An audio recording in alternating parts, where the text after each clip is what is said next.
She didn't say anything. She just stopped drinking coffee in the mornings. And I kept making it for two. Habit is stronger than reality. I'd place her mug on the table hoping each time she'd pick it up. She didn't. The kitchen became quieter in the mornings.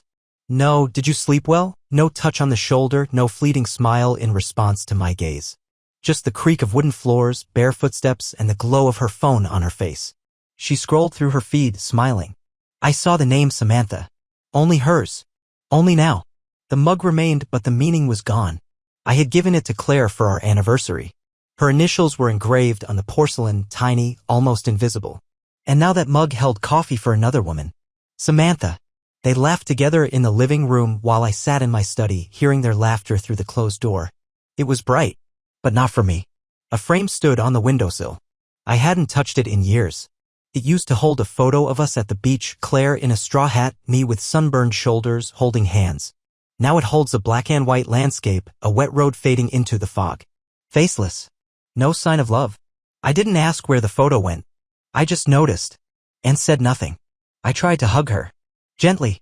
The way I used to. But her shoulder flinched as if I'd touched cold glass, distant, foreign. She didn't pull away. She just stayed silent. Are you okay? I asked. She nodded. Too quickly. Too uncertainly. Sometimes I thought she still loved me. Like when she left the bedroom door slightly open. But it was an illusion, an empty gesture, like making coffee for two, like a photo with no faces. The door was open, but she was closed. That evening I poured 2 coffees again. One for me. One in her mug. The one with the engraving. She came over, looked at it, her gaze lingering. Something flickered in her eyes, maybe regret. Or maybe annoyance. Then she took the mug. But not to drink. She carried it to the sink and placed it next to the dirty dishes. I don't drink coffee anymore, she said. Plainly and evenly. As if she were talking about the weather changing. She turned and walked into the bedroom. No sound. No glance back. And I stayed in the kitchen. Alone. With 2 cups. One empty. One filled to the brim. She walked in lightly. Almost weightlessly. As if there were no traffic, no fatigue, no routine. There was no irritation from meetings, no irritation at all. Just a soft gleam in her eyes and a scent, subtle but unfamiliar. Lavender. Sweet, with a cool note. I hugged her automatically. And I knew instantly it was a mistake. It wasn't a hug. It was a test. She didn't pull away. But she didn't return it either. She just walked further into the apartment, like entering a hotel room, familiar, but not hers. How was the meeting? I asked, looking at her back. Long. We're tired. Alex with his jokes again. Her voice was steady, but she didn't look at me. Not once. Alex. I scrolled through all her colleagues in my mind. Marketing, design, HR. No Alex. There never had been. I had checked before, out of curiosity. It had felt harmless then. Now it felt necessary. While she was changing, I went down to the washing machine. Her sweater carelessly rolled up, separate from the rest. On the sleeve, a stain. Wine. Red. Claire doesn't drink red. She's allergic, or so she always said. Only white wine, sometimes Prosecco. But here a dark stain, barely visible, but I noticed it immediately. As people do when they've started to doubt. I began to notice different things. Just to have some ground under my feet. I didn't want to snoop. It disgusts me. But becoming invisible was worse. I didn't know how to be with someone who said less and less, but left behind more and more traces. Claire started wearing heels to work again. Even though she used to complain about back pain. I heard her order a new bottle of perfume, the one she wore before we got married. Heavy, she had said back then. 2 evening. Now it was back, on her wrists, her neck, the pillow. One day, I walked into the bathroom while she was drying her hair. The blow dryer drowned everything out, but I clearly saw her smiling at her phone screen. The smile wasn't for the mirror. It wasn't the kind people make for selfies. It was for someone. Inside. Beyond this apartment. I didn't ask. I just stood in the doorway. Too long. Long enough to feel like an observer, not a husband. At night, I sometimes trace her route in my head, subway, office, lunch with colleagues. Who is Alex? Why did she stop telling me about her day? Why do I remember the smell of her hair more clearly than the sound of her voice? I'm no longer waiting for hard proof. I look for inconsistencies. There are too many. And she is too calm. She said everything's fine. But the pause between everything and fine was longer than it should have been. Like holding your breath before a jump. Or a lie that hasn't yet turned into sound. And I realized in that pause was everything she was trying to hide. Sometimes I think this is all just paranoia and I'm going crazy. The morning was quiet. Too quiet. No radio, no conversation. Just footsteps on the floor, careful, as if she was afraid to wake whatever still dozed within the walls. "Let's go for a walk," Claire said. "Like we used to." I nodded. Like we used to, it almost sounded sincere. Almost. I stood by the door, waiting. Claire came out of the bedroom wearing a coat I no longer liked. Not because of the color. Because of the memories. The last time she wore it was when she went to meet Samantha. I didn't ask then why she needed a coat suited for evening cocktails on a sunny day. "You're not dressed warm enough," I said without looking at her. "Yeah." She glanced around. "Well, if I get cold, you'll just have to hold me." She smiled, but her lips trembled. I noticed. It wasn't a line. It was a shield. We walked along the embankment like strangers who had once loved each other. I waited for her to speak, but the conversation came in fragments. A word, a pause, a phrase silence. An edit of meaning that kept slipping away. "Do you see Samantha often?" I asked, calmly, as if I didn't care. "Sometimes. You know that." A pause. A second and a half. "You don't mind, right?" I shrugged. "No, of course not. Why would I?" She nodded. Too quickly, like she was playing a role. As if the answer didn't matter, only the line did. On our way back, we passed that cafe. The first one. It smelled of cinnamon, and her fingers had once trembled from the cold as she held a cup with both hands. Claire looked through the window, then turned away immediately. "Shall we go in?" I offered. "Maybe another time," she said quietly. I didn't insist, but in the reflection of the window I saw us. Our old selves. Me a step behind as always. Her slightly ahead, but still within reach. And only I knew it wasn't a reflection anymore. It was a farewell. That evening I noticed her phone now always lay face down. Even when she was alone. It used to lie next to a book, screen up. Open. Now face down. Quiet. Like a locked door without a key. I don't ask. I just notice. And write it down. In that same notebook where, alongside smells and stains, I now keep track of silences. Between words. Between touches. Between us. I always thought love was patience. Waiting for someone to come back to you. Waiting for the exhaustion, the doubt, the phases to pass. But now I understand. Patience became my trap. While I was waiting, she was leaving. Not loudly. Not with a fight. Just fading. Now I wake up first. I sit on the edge of the bed, staring out the window. I hear her turning her back to me, slowly, as if by accident. Her breathing is even. But I know she's not asleep, just pretending to still be there. When Claire leaves for work, I open her nightstand. It used to be full of little things.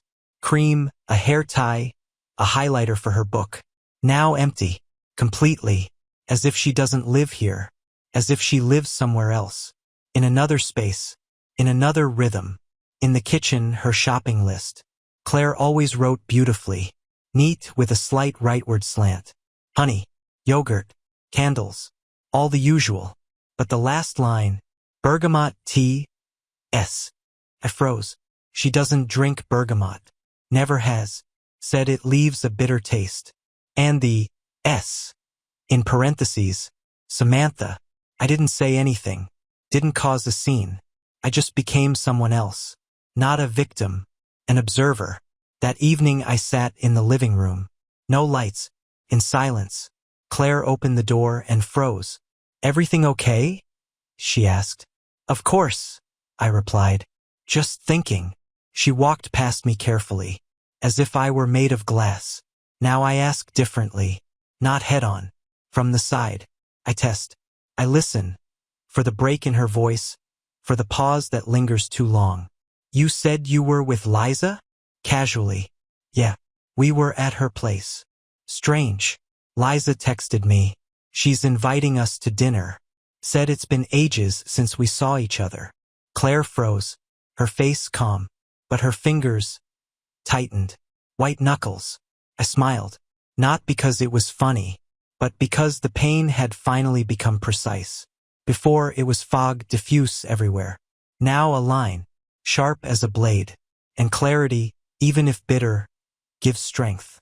Now I know what I'm looking for. And I know I won't wait anymore. She lied. I knew it not from the words, but from the shadow that crossed her face when I said one name. Samantha. A name that once meant nothing. Now a trigger. We had dinner together. A rarity. She sliced the avocado as always perfectly. Thin slices, symmetrical. I used to admire that precision. Now it felt alien. As if the whole thing was a performance. A ritual for someone else's eyes. I watched her. Not out of suspicion. Out of curiosity. Like watching someone who used to live with me and now just wears her skin. Did you see Samantha this weekend? I asked. Matter-of-factly. Not meeting her eyes. No, the answer came instantly. Rehearsed. I nodded. Just strange, she texted me. Said she has someone's scarf. Thinks it's yours. Claire froze. Not suddenly. Not with panic. Just a little too long. Oh, right? Must have been last week. I forgot. That was it. The first inconsistency. The first micro-crack. She had just said she hadn't seen her. And now last week. I heard the air in the room shift. Like ice breaking beneath us. I said nothing. No accusation. No reproach. Just retreated into silence. Later, in the bathroom, I opened the drawer under the sink. The one with her masks, hair ties, the old hairdryer. The scarf was there. Neatly folded. Already washed. It smelled of detergent. And lavender. The same Samantha's. She knew. And still lied. I sat on the edge of the bed. In my hands, her old notebook. It had been there for years. Like decor. As if no one had written in it for ages. But on the last page, a fresh line, pale, written in pencil. I don't know who I want to be. But I know who I don't. Maybe one day I'll get out. Next to it, an initial. S. I don't know who the line was meant for. Herself? A friend? But I held that page like evidence. And I realized it wasn't evidence against Claire. It was evidence against my illusion. The one where there was still something left to save. Where something could still be explained. Now I knew this wasn't about who was right. It was about who had already left long ago. I used to think the worst thing was shouting. Loud, sharp, angry. But I was wrong. The worst thing is laughter. Light. Alive. From another room. Where I no longer exist. That evening I came home early. Claire wasn't expecting me. Her car was already parked. Light only in the bedroom. The door slightly open. I heard a voice. Her voice. And another Samantha's. The conversation was quiet. Almost a whisper. I couldn't hear the words. Just the tone. And then laughter. Real. Bright. The kind that once belonged to us. The kind I used to be proud of. But now it no longer knew my name. I stood in the hallway. Not breathing. No words. Just fragments. Intonations. Laughter. It hit like porcelain breaking in an empty room. I went to the kitchen. Slowly. Like a shadow. Opened the cupboard. Took a mug. That mug? The one with her initials. At the bottom are remnants of tea. Bergamot. Fresh. Samantha. She had been here. Recently. Or maybe she was still here. I turned around. On the back of the chair, a scarf. That same scarf Claire had forgotten at Samantha's. It was here. Again. No explanation. I walked to the window. Looked out into the courtyard. There was no one. No Claire. No Samantha. Only a reflection. Mine. I looked out of place. Like a man in a home where everything had already been claimed. There was a time Claire would hold my hand even in her sleep. Now she didn't notice when I touched her shoulder. The body doesn't lie. It simply forgets. Laughter rang out again. Closer now? I turned. The bedroom door was no longer slightly open. It was closed. Firmly. I didn't knock. Didn't go in. I just sat by the wall. In the hallway corner. Closed my eyes. And for the first time I didn't want to know. Because I already did. I didn't scream. Didn't cry. Just took her photo out of the frame. And with it removed everything I had been to her. The night was quiet. Claire slept or pretended to. We hadn't talked before bed in a long time. Silence had become convenient. Even cozy. Like a soft chair in which you can't hear the house collapsing. I stood up. Carefully. No sound. Walked through the apartment. Not like an owner. Like someone saying goodbye. To the rooms. The flowers on the windowsill. The man he used to be. On the shelf, the frame. That same one. still showing a landscape. A wet road, fog. I pulled it out. The gray sheet slid into my hand. Behind it, a photo. Old. The two of us. Smiling. She's holding my hand. And I am looking only at her. Without fear. Without doubt. With faith. I folded the photo. Slowly. First in half. Then again. I didn't tear it. Didn't burn it. Just folded it. Like a memory no longer worthy of trust. I stood at the bedroom door. Claire on the other side. I didn't know who she was. But I knew exactly who she no longer was. Not the woman I loved. I picked up my notebook. The one with the notations. Sense. Pauses. Slips of the tongue. Now it held a list. Not of evidence. But of surviving thoughts. It's not my fault she changed. I don't have to be someone she merely tolerates. I still exist. Even if she no longer sees me. I used to think the scariest thing was to leave. Now I know it's scarier to stay and mean nothing. And so I decided. Not to leave. But not to wait anymore. I won't guess her moods. Won't chase her gaze. Won't stay just because I'm afraid to be alone. In the morning I woke up first. As always. But I didn't make coffee for two. Just for myself. Black. Bitter. I put her monogrammed mug on the top shelf. The one that can't be reached without a stool. Let her find it herself. If she remembers. I used to think it was her. Samantha. That she ruined us. That it all started with her. So I invited her to a cafe. Without Claire. Without pretense. Just to talk. Plain and bare. Samantha came quickly. No makeup. Hair tied back. In her eyes, tiredness. Heavy. Quiet. The kind you can only recognize if you've once loved the same way. We sat by the window. Two people who once shared friends, summers, parties. Now just a pause between sips of tea. You need to let her go, I said. My voice was steady. But my fingers trembled. From anger? From helplessness? From exhaustion at being someone you're expected to be? Samantha looked into her cup. You really think this is my fault? Quietly. No challenge. No defense. As if she didn't need forgiveness. Only accuracy. Who else? I asked.